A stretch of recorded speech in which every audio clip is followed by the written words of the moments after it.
नमस्कार साथियों, मैं संदीप पार्थसारथी। स्वागत है आपका अपने YouTube channel Parthasarathi education point पर डेली करंट अफेयर की क्लास में। दोस्तों, आज हम अपनी करंट अफेयर्स की क्लास में 24 मार्च से संबंधित करंट अफेयर के महत्वपूर्ण प्रश्नों पर डिस्कस करेंगे। आइए सेशन को स्टार्ट करते हैं और देखते हैं आज का पहला प्रश्न। आज का पहला प्रश्न साथियों, विश्व मौसम विज्ञान दिवस कब मनाया जाता है? आपके विकल्प हैं 21 मार्च, 22 मार्च, 23 मार्च या 24 मार्च।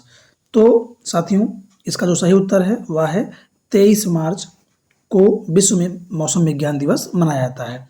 23 मार्च 1950 को 23 मार्च 1950 को विश्व मौसम विज्ञान संगठन का गठन हुआ था, इसलिए इस दिन विश्व मौसम विज्ञान दिवस मनाया जाता है।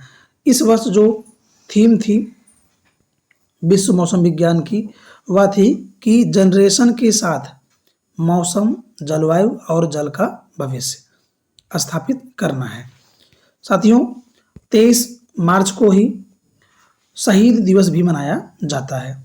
शहीद दिवस 1931 में जो 3 स्वतंत्रता सेनानी थे, भगत सिंह, शिवराम राजगुरु, सुखदेव थापर, उनको अंग्रेजों के द्वारा फांसी दी गई क्योंकि उन्होंने 8 अप्रैल 1929 को सेंट्रल लेजिस्लेटिव असेंबली पर बमबारी करने की कोशिश की थी, लेकिन वे पकड़े गए थे। इसलिए 23 मार्च को शहीद दिवस भी मनाया जाता है और 23 मार्च को ही विश्व मौसम विज्ञान दिवस भी मनाया जाता है।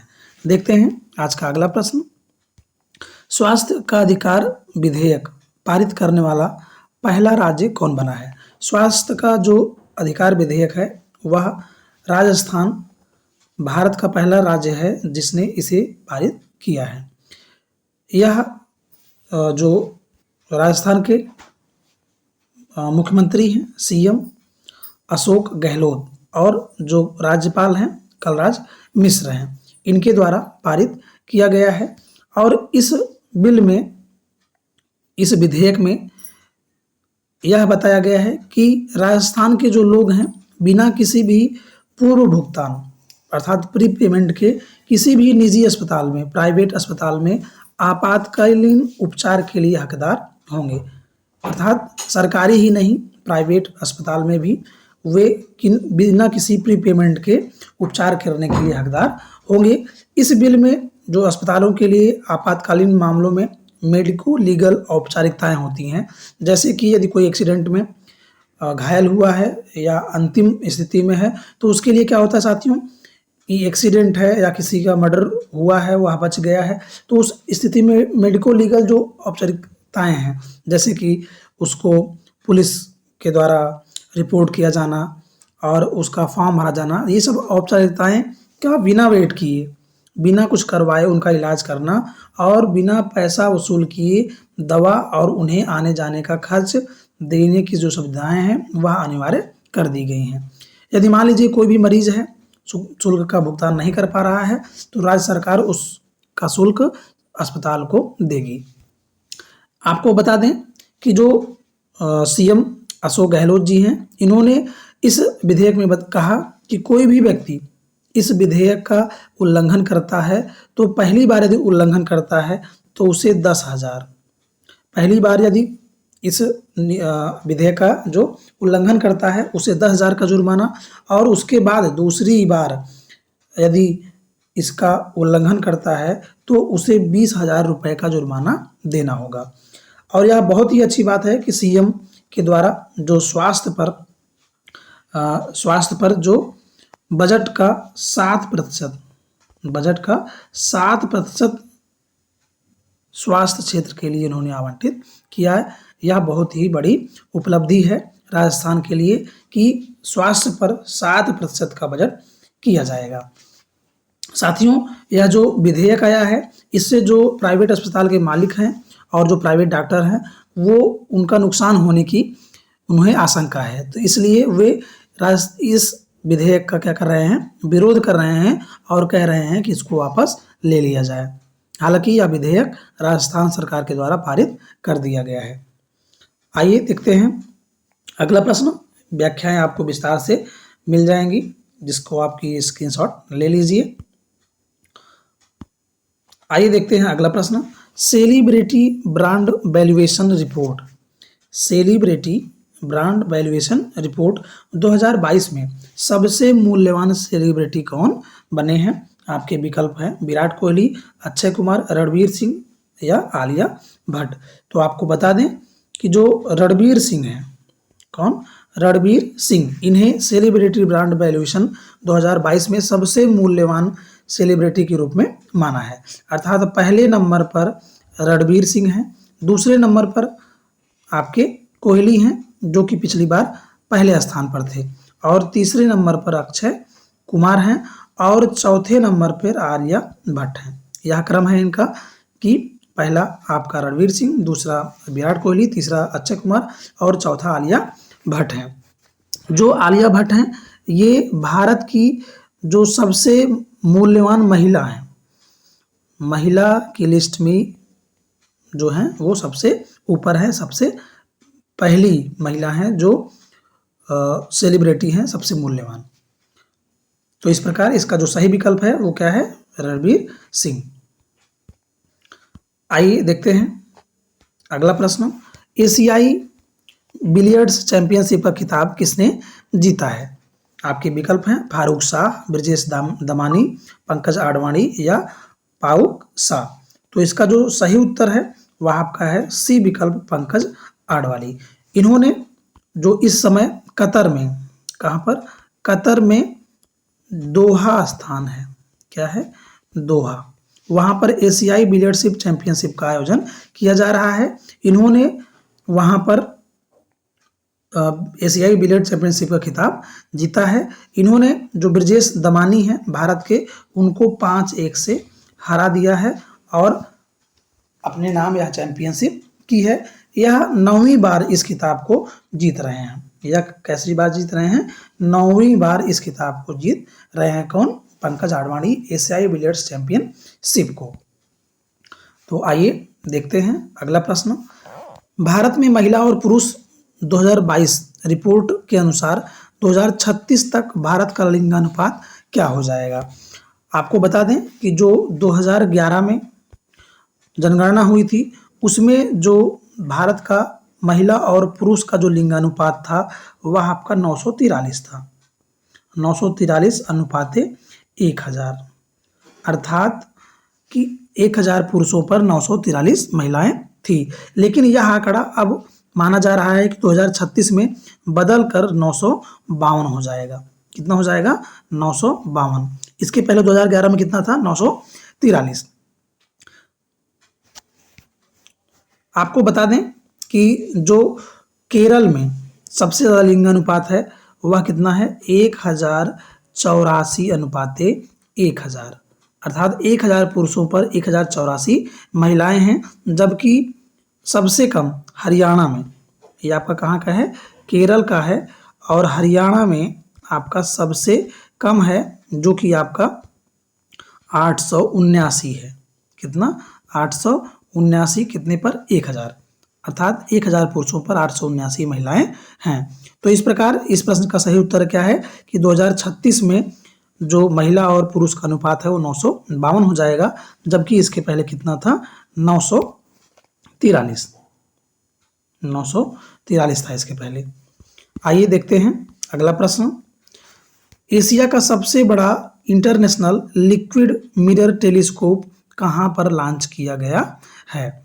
तो आपके विकल्प हैं छत्तीसगढ़, राजस्थान, उत्तराखंड या हरियाणा। तो जो इसका सही उत्तर है वह क्या है? उत्तराखंड।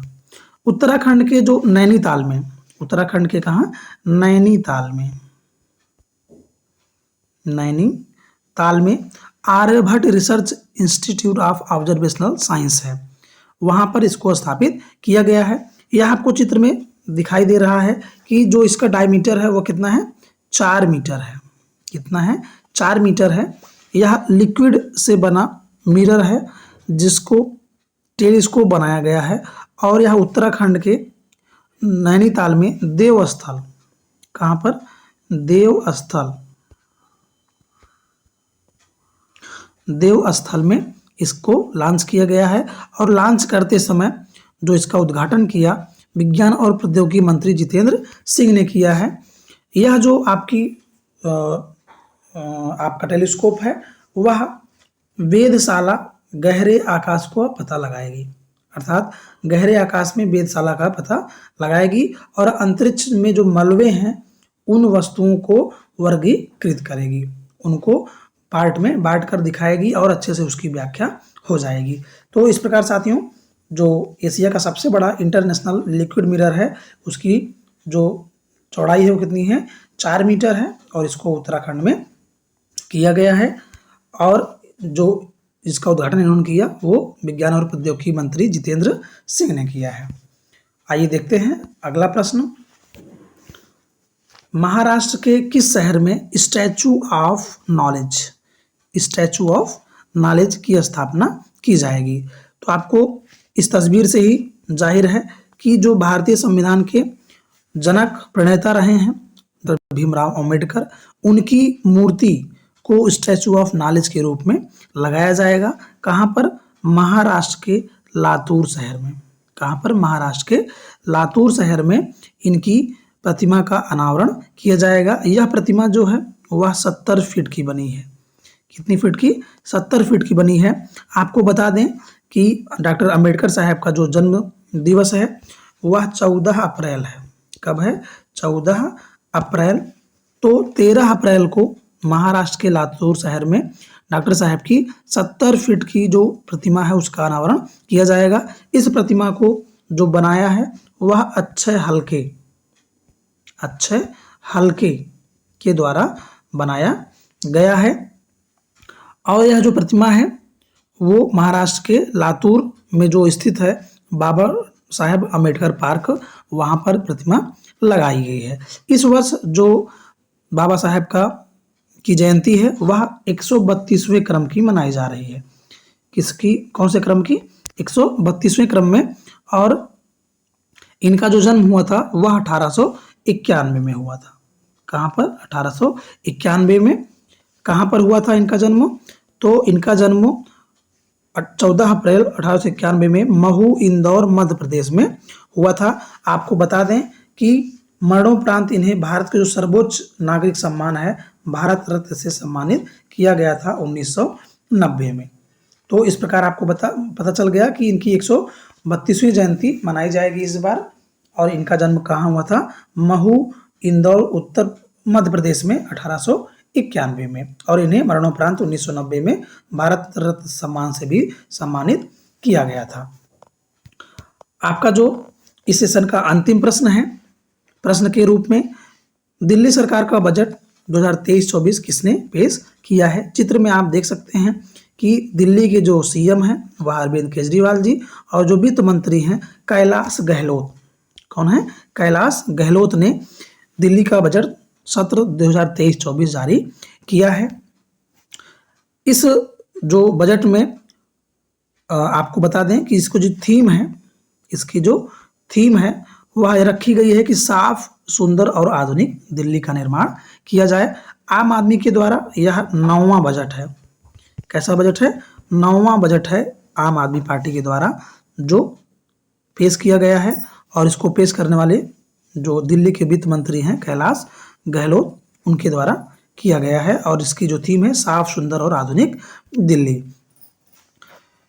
जो बजट है उसमें प्रमुख जो बात है कि दिल्ली सरकार ने अंतिम छोर तक कनेक्टिविटी प्रदान करने के लिए मोहल्ला बस की घोषणा की है। मोहल्ला बस योजना की घोषणा की है। आपको बता दें कि जो दिल्ली है इसकी राजधानी नई दिल्ली है। उपराज्यपाल जो विनय कुमार सक्सेना है यहाँ के, मुख्यमंत्री अरविंद केजरीवाल। इसकी स्थापना 1 फरवरी 1992 में की गई थी। और यहाँ का जो राजकीय पक्षी है वो क्या है? गौरैया। और गौरैया दिवस आपको मैंने कल बताया था कि 20 मार्च को मनाया जाता है। 20 मार्च को कौन सा दिवस मनाया जाता है? गौरैया दिवस। 22 मार्च को आपका जल दिवस मनाया जाता है। प्रमुख यह आपको सेशन में पॉइंट बताया जा रहा है कि वर्तमान में कौन क्या है। यह इंपॉर्टेंट प्रश्नावली जो है आपको सामने है कि राष्ट्रपति इस समय कौन है? द्रौपदी मुर्मू। इसमें जो याद करने योग्य जो पॉइंट है वह ये है कि किस नंबर की ये राष्ट्रपति हैं? तो ये 15वें नंबर की राष्ट्रपति हैं। उपराष्ट्रपति आपके जगदीप धनखड़ हैं। जो कि 14वें नंबर के हैं। प्रधानमंत्री नरेंद्र दामोदर दास मोदी 15वें नंबर के हैं। तो आपके राष्ट्रपति और प्रधानमंत्री 15वें नंबर के हैं, जबकि उपराष्ट्रपति 14वें नंबर के हैं। जो मुख्य न्यायाधीश हैं इस समय, जस्टिस धनंजय यशवंत चंद्रचूड़, इन्हें DY चंद्रचूड़ के नाम से भी जाना जाता है, इनका शॉर्ट नेम है, और ये 50वें आपके मुख्य न्यायाधीश हैं। और यह अंतिम प्रश्नावली है कि लोकसभा के अध्यक्ष अर्थात स्पीकर जो होते हैं वो कौन है? ओम बिरला हैं। ओम बिरला ये 17वें नंबर के स्पीकर हैं। लोकपाल कौन है? प्रदीप कुमार मोहंती, ये कार्यवाहक के रूप में नियुक्त हैं। और भारत के जो कानून सचिव हैं अनूप कुमार मेदिरत्ता हैं। भारत के विदेश सचिव विनय मोहन क्वात्रा हैं। तो इस प्रकार यह आपका सेशन समाप्त होता है।